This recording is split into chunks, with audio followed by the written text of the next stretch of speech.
Pull up a chair, get yourself a cup of coffee or tea, and join us around the table as Sherry, Robin, and I share our experiences and hopes about redeeming generational masculinity for the healing of men, women, marriages, and families.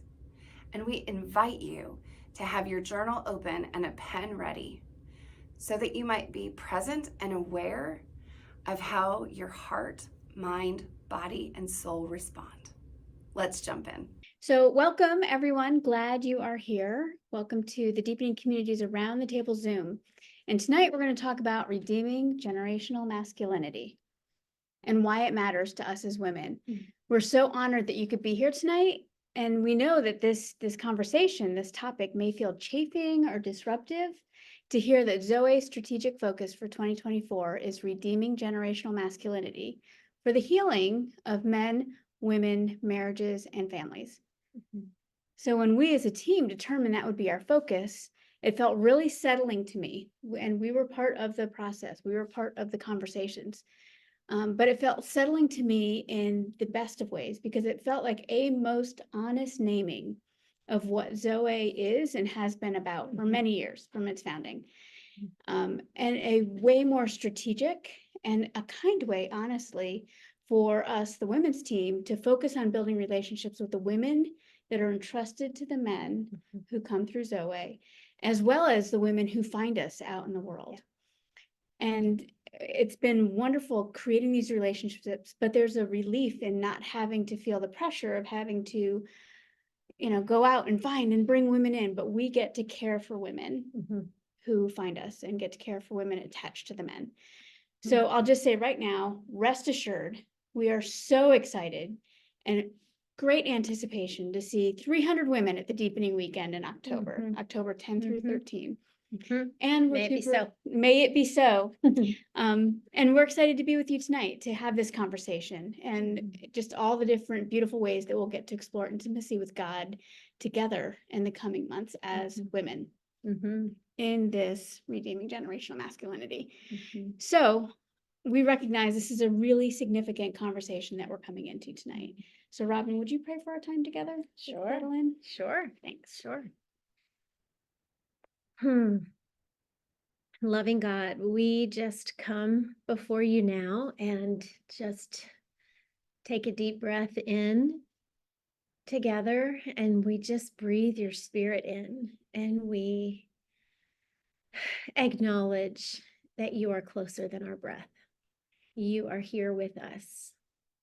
Would you settle our hearts and our bodies and our minds, and may this time together in conversation be helpful. May it be unifying. May it be awakening. And might it be disruptive even, and stir up some things that we might be able to have conversations around and bring clarity to and be challenged with. Would you have your perfect way in our time together tonight? We just lean into you and your spirit. Would you be our guide? And thank you for these women who are here. It feels so sweet to see their faces and join across the miles with these dear hearts. We love you and we thank you for this time. In Jesus' name, amen. Amen. Thanks, Robin. So love to check in to see how everybody's coming in tonight. And so, Robin, how are you coming in? Well, I'm coming in cold because I have had a hard time getting warm all day long. Every room I've been in, I carry my heating pad and it was wrapping it around different parts of my legs and my back. And I just have had it. And we've had the heater right here in our office. Yeah. So I'm ready for spring. Yeah, I hear you. Yeah. I hear you. How about you, Maggie? How are you coming in? Yeah, I'm coming in feeling refreshed. I had a fabulous workout today and spent some time in the woods behind our house with my dog, and she got all muddy, and but it was just so good to be outside. So I'm actually feeling quite refreshed today. How about you, Cher? Awesome. I'm coming in, gosh, I was just thinking about that. It's been a good week. It really has been a good week. And then I went home. I was here at the tower this morning, and then I went home and I made myself and just got shrimp tacos for dinner, and that was really good. So it's just really, Yum. yeah. Just ever come off a really good dinner and you're like, that was really good. So yeah, Well coming in done. feeling pretty good. Yeah. And we'd love to hear how each of you are coming in too. If you would tell us in the chat so that yeah, you guys can read how you're coming in, and we will definitely read it afterwards. We can't really read it right now, but we want to know that. It's important to us to know how you're showing up. And so I think the other part of how I'm coming in, and it's related to what we're talking about tonight, is last weekend we had here at the Zoe office, we call it the Tower, the Redeeming Generational Masculinity Summit, where we had 45 men ages 20 to 76 gathered here in our offices, and they split up into groups to share stories amongst themselves. So the warriors were sharing stories, and that's our like 20s to like what, almost 40, mid 40s, and then our 40s to early 60s, those the kings, and they were together sharing stories, and then the elder sages were sharing stories, and then they'd all come together for sharing stories and encouragement and validation, affirmation. And it was so sweet to be here, to hear as I'm tucked away, because I was doing the food. That's why I was here. I did not get to hear actually what they were saying, but it's all recorded. But to hear the men, the murmuring of good men, the storytelling, I couldn't hear their words, but I could hear the emotion. I could hear when things were heavy and weighty, The or tone. sad, the tone. Mm-hmm. And so it was so, I keep saying so, I loved hearing these good men as they were being invited to move with God to experience the love, relationship, healing, validation, affirmation, some of which they perhaps didn't receive from their own dads, from their peers, as well as intergenerationally, the elder sages with the warriors, with the kings. It was beautiful to see. And so I think even before we move any further into this topic, we should talk about the word masculinity and the definition that they were using this past weekend, which I think is important to read, because that's where we're going to move with the definition of masculinity, is the male population, the general state of well-being, social, spiritual, emotional, and physical of men, and the general perception of men by a given culture.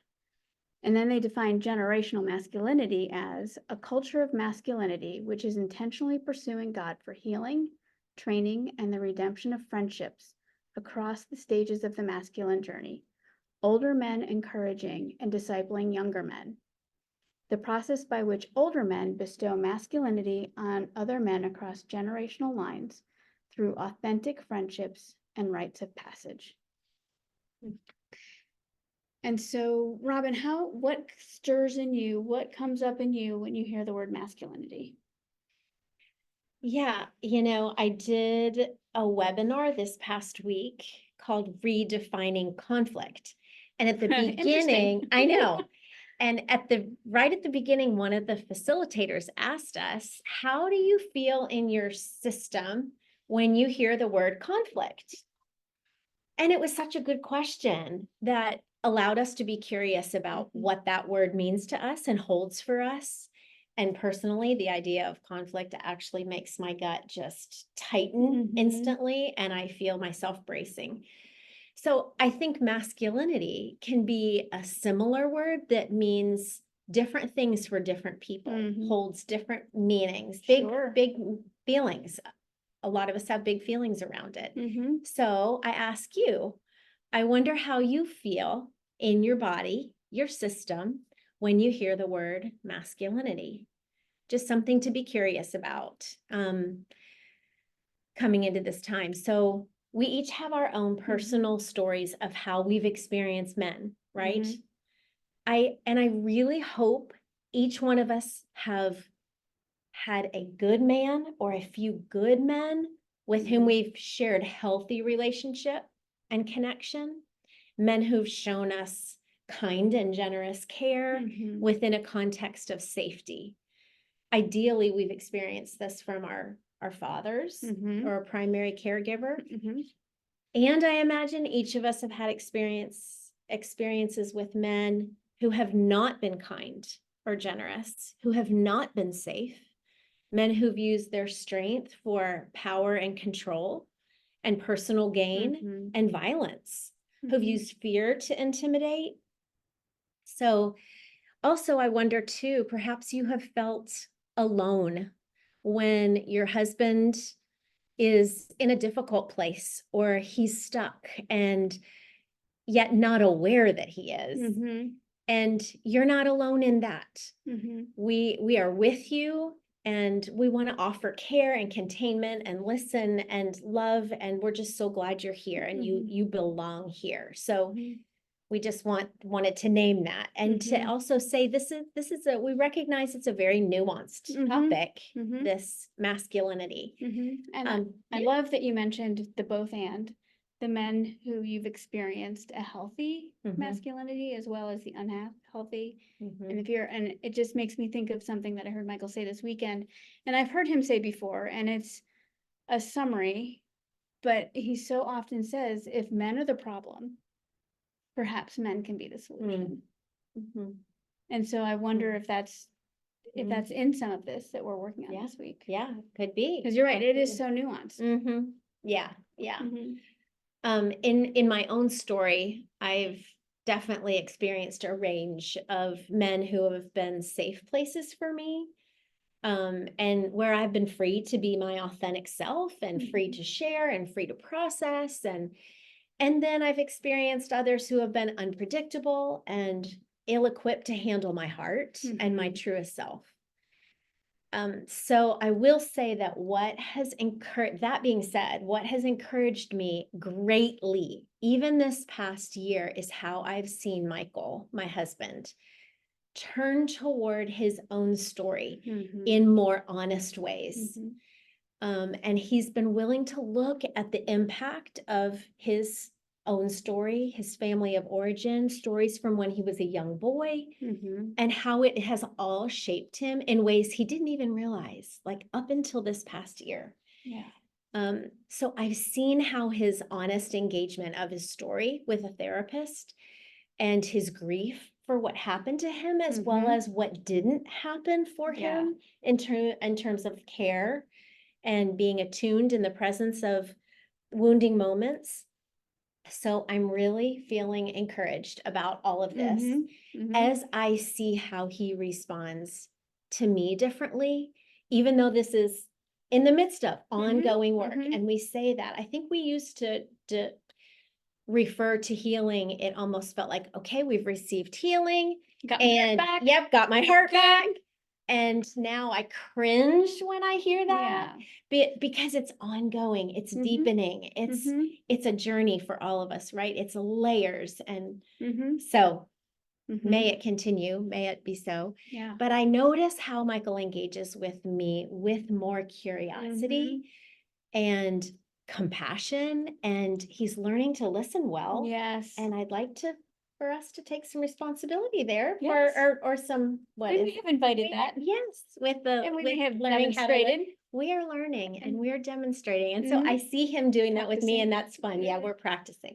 So that has been really sweet and significant and opening doors in our communication. And I also, well, I want to say too, when I've experienced when one of us moves towards deeper intimacy with God and is open to pursuing our own healing, it spills onto the other and beyond in beautiful ways. It just does. And not every single time, but it seems to be like the energy of the kingdom and the heart of God and the way he's designed us to work. Yeah. And it's the true self inviting the true self. Yeah.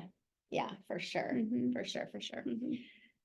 It's also been significant for me to see Michael moving with our daughters in different ways, especially this past year. I mean, they have seen it, they have noticed it. It's been really sweet to see, because he is learning how to listen, how to move differently, asking more questions, and the kindness of spirit. So I really have noticed Michael, and anyone who has been listening, I mean, a part of Zoe or heard different things that he's been talking about and showing, he's talking more about strength and kindness Mhm. and the two hand in hand, how they go hand in hand. And that really encourages me as I see him leaning into and leading Zoe into a culture Mhm. of kindness and care and Mhm. healing, more of an Mhm. emphasis there. Yeah. Um, Yeah, and we've seen that. I mean, I've noticed that around the office, and I think yeah. we felt that as a major shift in Zoe, Mhm. as Michael has been engaging in this, and Scott has been engaging it, and some of the other Yes. men have been engaging in it also. Yes. That we've seen, I don't want to say an equalizing, but certainly there's been way more common ground when we're listening. There's way more opportunities for us to be heard and be seen and be known and be loved. Yes. And yeah, that invites the conflict resolution. That invites the conversation around things that are disruptive. Yeah. And sets us up for those good For sure. conversations. Yeah. Well said. Yeah. Well said. And we've heard this. I'll never forget Dan Allender saying, you can't take someone further than you've been willing to go yourself. And we are seeing that going both ways. Yeah. So I'm, like you said, I am encouraged to see Michael and Scott and others really doing the hard work of engaging their stories, because we're feeling the difference in the impact.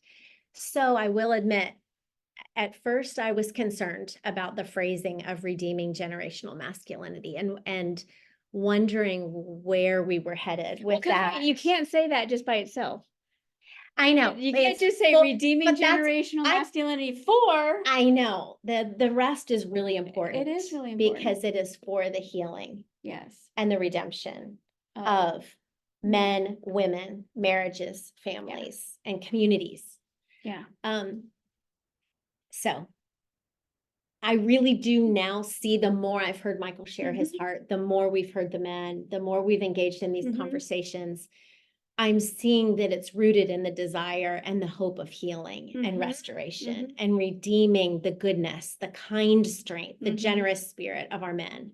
And that's what God's heart is. I mean, we're talking about that earlier. Absolutely. Micah, all over the place, Exodus, Yeah. where it's God's heart, the restoration of children to parents and children to grandparents and one to another. Yes. The redemption, the reconciliation. So yeah, it's important, and it feels like this is a good direction. When at first we thought, wait, what about us? But really, we are seeing, no, this is really good. This is really This about is for us. us It is and about us. absolutely.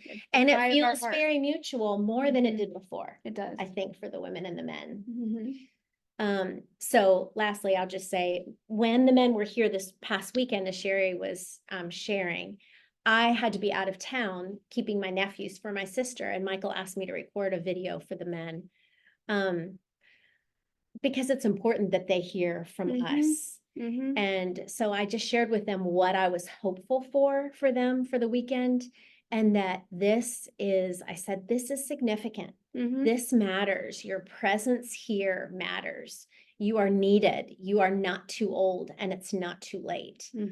So we're encouraged about the direction. And the men loved the video, by the way. I didn't Scott hear, told me, I he couldn't hear a texted lot, me. but I heard applause after the video. I'm like, all right. Oh, really? All right, they're paying attention. Oh, Yeah, they love hearing from you. They love hearing from us. they do, For right? sure. And so, yeah, and I think about the strides that Scott has made over the last few years, as he has embarked, as he has descended into what has felt like years now of exploring vulnerability with God, the invitation into grief, as he's realizing not just grief over people in his life who have died, but just all the other things that are grief worthy. And how that has led him into deeper work on his own with a counselor, exploring his tears, exploring his anger, and how, yes, the listening, the practice of listening has deepened our intimacy. We were just reading a book where we were talking about the soul, the true self, being like a scared animal. And, we don't get to see the true self if it doesn't feel safe. And so watching as he's going through this process of healing, more and more able to move in his truest self and risk being vulnerable enough to share what he's experiencing. And our son has been on this journey with us in varying ways and capacities over the last 10 years or so. And it was disruptive when he came to an event a couple of years ago and very enthusiastically and wanting to connect with Scott, wanting to connect with us over things that we had done that had wounded him. And we weren't quite in a place to hear that. We weren't quite in a place, we weren't safe to hear and to meet him with empathy where he was and how he wanted to express and have us name with him, acknowledge where we had hurt him or missed him. And so seeing Scott move with the therapist and lead the way to some degree in this season of healing, when our son came back to us this most recent time, just a few months ago, to say, you know, he's been working with his own therapist now. And he brought to Scott and me, when this happened, this situation, when he was a teenager, how we responded and how he felt. He felt missed. He felt shamed. And instead of pushing back and defending, we were able to embrace, and we wept with him that we had done that. We had done that, and that he had felt that way. So it has been my heart's delight to see the two of them. I got a text from Stephen not too long ago saying, "Mom, I hope you don't feel left out because Dad and I talk and text all the time." And I'm just like, "You kidding me? This is my heart's desire." I could not be more delighted that the two of them are experiencing this time together. How it should be, right? Yeah, it's how it should be. It is how it should be. So that's beautiful. yeah, it's been really amazing. Yeah. And not easy because there's still bumps in the road. There's still healing that we're both working on. There's still disrupting moments that take more time to get over or to get through, to talk about, to even have words to talk about. But yeah, it feels like we're willing to stay in it, which just feels different. There's a posture of longing and wanting to stay in it. Yeah. Wanting to walk with God together in it. And you're seeing these glimmers of goodness and true change. Yeah. I've seen it too. Yeah. And that feels so hopeful. Yeah. I think. Yeah. You know, tenderness and a kindness and a strength rising. For sure. For sure. And so, Maggie, you got to be with me this weekend at the Redeeming Generational Masculinity Summit. How was it for you? Because I know that you had a special reason. I wanted to be there because I know a lot of the men from when I was an event coordinator.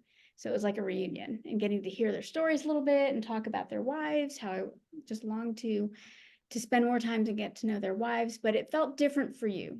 How was it for you? It did. Yeah, thank you for asking. That was really sweet. So I was there on Friday with Sherry. And I had rearranged my schedule really so that I could be there. And part of it for me personally to get to be around these elder sage guys, they are my dad's age. And my dad passed away 5 years ago, coming up in a couple months. And I was very close to my dad. And so as Robin was talking about, men that you've experienced well, and then others that you haven't, that haven't held your heart well. For me personally, my dad was I was very bonded with my dad, and he handled my heart very, very well. And I miss him dearly. So anytime I get to be around these men, well, first of all, I just feel like they would all be his best friend. Like he would just thrive in that crew. And I just so wish he could be right there with them. But it is so good for my heart to get to spend time with them. So that was just super sweet to be there and to be with you, Sherry. We got to sit off to the side and chat, and I loved it. Yeah. Me too. And so how is this conversation of generational masculinity and the redemption of it? How have you experienced that with Chris and with your kids? Yeah, no, it's been amazing just to see the ripple effects, because I think a lot of this redeeming generational masculinity, it is the idea of healing and intimacy with God for a man's life, and then to see how that plays out in all the relationships around them. It's not just within family, and it's not just necessarily within like a father to a son. It's in all directions. But for us, Chris really started walking in this in about 2019. And before that, I'm going to go back to another thing Robin said. You had said, if your husband is stuck and you feel alone, we are with you. And my husband was stuck, and he's shared that publicly, but just really struggling with faith, struggling just with a lot of things. And in parenting, I felt very alone for a long time. I really realized that at my first deepening weekend. It was in a time alone with God that I remember just weeping over, it was something like a question about what did you not get and I remember thinking, I've been so alone in this parenting. And by that point, Chris and I was no longer alone because we'd been walking on with this for a couple of years. And I remember, but it was really important for me to name it at that point. And I was at a place where I could name it and grieve it. And ironically, Chris was the first person I wanted to talk to about it. So I literally went back, broke the code. I had stolen the Wi-Fi password, and I got on a FaceTime with my husband and talked about how I felt abandoned by him. And he held my heart so beautifully. He acknowledged it. He, like Sherry was saying, like, he wasn't defensive. He just owned it and was apologized. And we've worked through it. It's taken some time. But it's been amazing to feel like my heart is safe with him, and that we used to be conflict avoiders, and I can now name hard things with him. Even just a couple weeks ago, like, and he can handle it and take it and move through it well. And then I also just want to add to, it's been so beautiful to see how he's moved with our kids and particularly with our son. And a part of my job here at Zoe now is I'm the YouVersion content director. And so right now I'm digging through King Me, Michael's latest book, and turning it into YouVersion devotional plan. So I'm like just scouring it and then copying and pasting and making it shorter. But I've been reading through the masculine journey. And as I've been reading through Boyhood, excuse me, and Explorer, those seasons, I can see the way Chris is moving towards David in a way he would not have been able to. And it's giving Chris like Michael and this crew of guys, and a camp that Chris and David went to out in Montana with Chris Hartenstein, just gave them a place to have the hard conversations that most men don't get from their fathers. And most fathers don't know what to say. Like, they may want to, but they don't know how to. So it's been just so beautiful to see them moving towards each other. And Sherry, like you were saying, Stephen and Scott chatting all the time on text, I'm seeing David move. It's hard as a mom, but move away from me and move towards Chris. And Dad, I got to show you this. And Dad, help me with the car, and stuff like that. So that would not be happening if Chris didn't have elder sages speaking into his life. Alexander is, who's one of the elder sages, reaches out to Chris at least once a week. How you doing? And that was another thing that was amazing last weekend. All these older men, knew my story, knew our kids' story, and they're asking me, like, I had never met them. And I wasn't offended by that. I felt so loved, asking me how things were going. And so it's just beautiful and healing. Yeah. So good. And it feels like it takes So good. time, right? It didn't happen Yes. overnight, Yes. and it hasn't been seamless. And flawless. And it won't Right. always be Right. seamless and for any of us. Right. Yeah. Seeing glimpses, and there's goodness Mhm. and movement forward, but it won't be without It will be messy. it will be messy. Yeah. And not to say like Chris was stuck and now he's not forever. Like we all get stuck, and we move and need to find new ways of Yeah. moving with God and with each other. Yes. And we miss each Exactly. other. Mhm. and then have to go back and Yes. repair. And that's what I was gonna say. We have found a way Mhm. or are learning a better way of being able to move and repair, and that can make such a Mhm. difference. Yeah. Yeah, sure. Yeah. And so what I think feels really important about this is the strategicness and it feels laser focus for these men to be moving this way, for them to see the significance that this can have for the world. I mean, that feels unquantifiable, but it feels like it's no longer come to the event, buy a book, make sure you're in a men's group, and then come back again to the group next or to the event next year. It feels like a way to live. It feels like this is the way, walk in it. Mm. This is the way, walk in this with other men. Walk it this way in strength and tenderness and kindness and integrity with the women you've been entrusted with, Mhm. with the children you've been entrusted with the people around you in your small K kingdoms that you've been entrusted with. And so I enjoyed that. I was grateful. And I enjoyed that Michael asked me to say a couple of words at the end of the event. And I pulled out King Me and I found just the right phrase to remind the men that they were given, God created man and then woman, image bearer 1, image bearer 2. And God entrusted us to the men, not because we're weak, not because we need the protection and care, but because we're precious.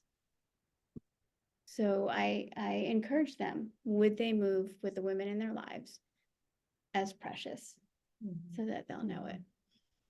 And it resonated. So they got bookended by you and by me. That's good. Yeah. Yeah. This is a significant and weighty conversation that matters. As women, we need to talk about masculinity, how we have experienced it, and our hope for the redeeming of it. What did this conversation stir in you? Longing, hope, gratitude, or perhaps anger? We encourage you to explore these with our Trinity God, perhaps asking one or all of these questions, and I'm going to read them so I get them correct. First of all, loving Father, hold me as I explore all that the word masculinity brings up in me.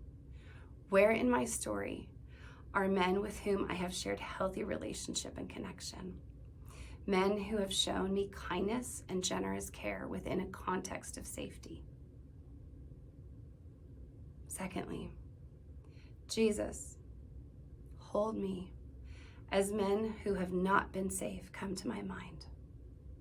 Where in my story are men who have used their strength for power, control, personal gain, abuse, violence, and intimidation? Where were you when I experienced these men, Jesus? How will you bring more healing to me? And thirdly, Spirit of God, your heart is for the restoration of all things, restoring generations to each other. Where is your hope of redeeming generational masculinity for me in my life? And we would love to hear from you. Please send us your responses and questions to care@thedeepeningexperience.com. That's care@thedeepeningexperience.com. And we look forward to getting back to you. And if you'd like to continue this conversation, we invite you to join our Facebook group. If you look up Zoe Women in Facebook groups, it'll pop up. We call ourselves the Deepening Community. And if you liked this video, would you like it, share it, and subscribe to Zoe's YouTube channel? See you next time.